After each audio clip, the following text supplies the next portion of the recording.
জেলা বিএনপি আয়োজিত আজকের এই বিশাল জনসভায় সভাপতি আমার স্নেহস্পদ জয়পুরহাট জেলা বিএনপির সংগ্রামী আহ্বায়ক গুলজার হোসেন আজকের এই মহাসমাবেশে সম্মানিত প্রধান অতিথি আমার প্রথম শ্রদ্ধাভাজন নেতা বিএনপি চেয়ারপারসনের সম্মানিত উপদেষ্টা চাঁপাইনবাবগঞ্জের জনগণের নেতা বারবার নির্বাচিত সংসদ সদস্য জনাব হারুনুর রশিদ সাহেব, আজকের এই অনুষ্ঠানের বিশেষ অতিথি ক্ষেত্রাল কালাই আক্কেলপুরের জনগণের নেতা বিএনপির জাতীয় নির্বাহী কমিটির সহ সাংগঠনিক সম্পাদক আমার স্নেহস্পদ ওবায়দুর রহমান চন্দন, বিশেষ অতিথি ক্ষেত্রাল কালাই আক্কেলপুর থেকে নির্বাচিত 2008 সালের জাতীয় সংসদ সদস্য বিএনপির জাতীয় নির্বাহী কমিটির অন্যতম সদস্য ইঞ্জিনিয়ার গোলাম মোস্তফা, জয়পুরহাট জেলা বিএনপির সংগ্রামী যুগ্ম আহ্বায়ক আমার স্নেহস্পদ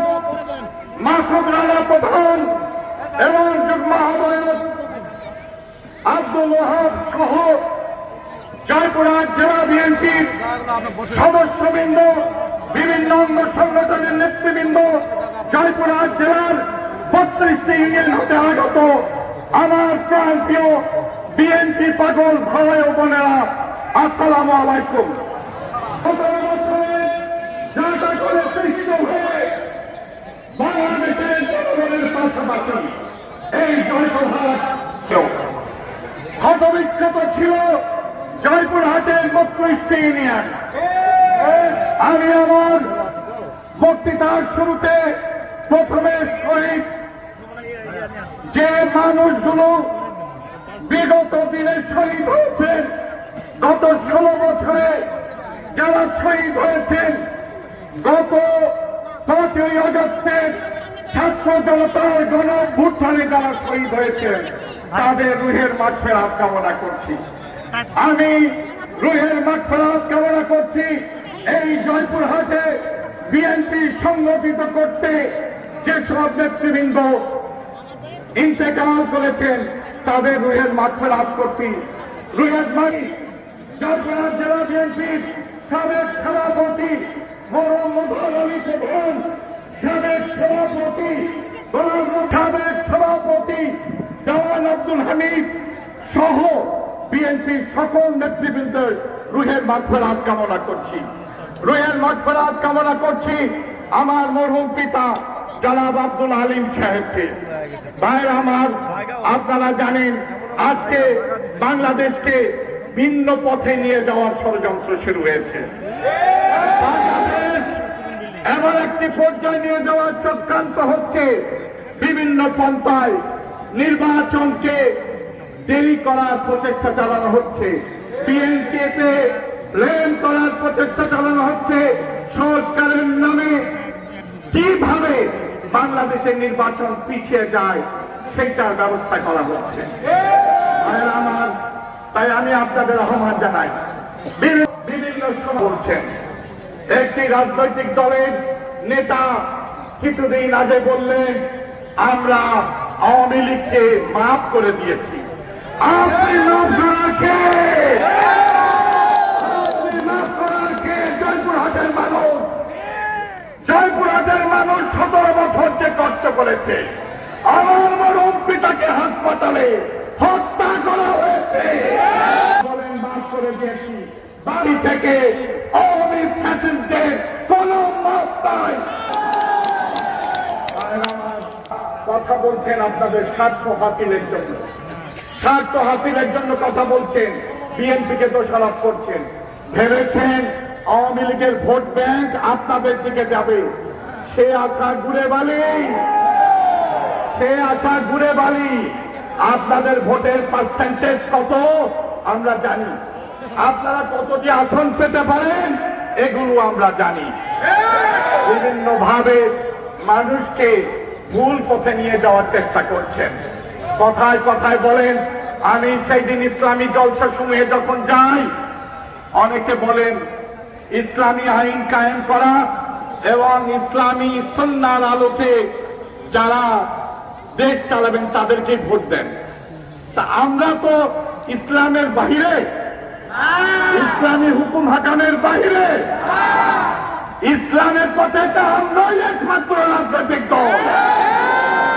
ভাইয়ের আমার, এইভাবে চেষ্টা করে ভোট পাওয়া যায়। ইসলামী জলসাতে যে প্রধান অতিথি হয়ে আপনারা যে কাজটি করেন, মাইকটা নিয়ে প্রথমে ভোট চান। এইটা হলো ধর্ম ব্যবসার একটা, ধর্ম ব্যবসা করে বাংলাদেশের মাটিতে ভোট দেওয়ার চেষ্টা করে কোনো লাভ হবে না। মাঝে মাঝে আগে বলতেন অমুক মার্কায় ভোট দিলে বেহেশতে যাওয়া যায়। কোন কেতাবে লেখা আছে ভাই এই কথাটা?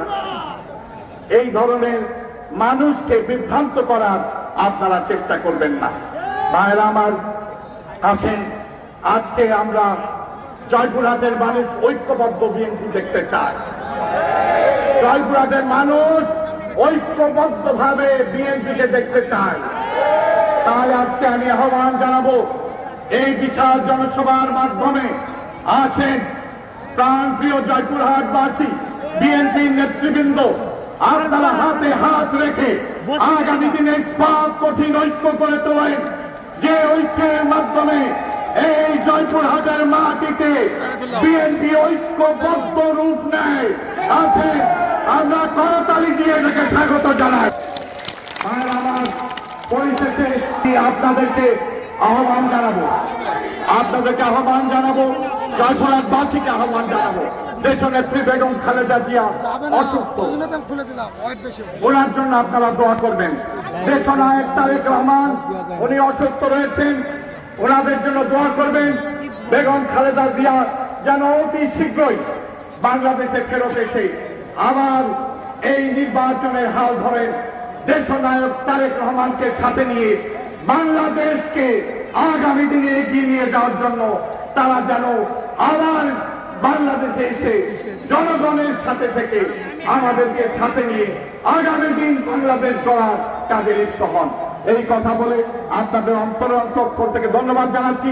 ধন্যবাদ জানাচ্ছি আমার প্রিয় সাংবাদিক বৃন্দ, ধন্যবাদ জানাচ্ছি জেলা প্রশাসন, ধন্যবাদ জানাচ্ছি আমার তৃণমূলের 32টি ইউনিয়নের জনগণকে।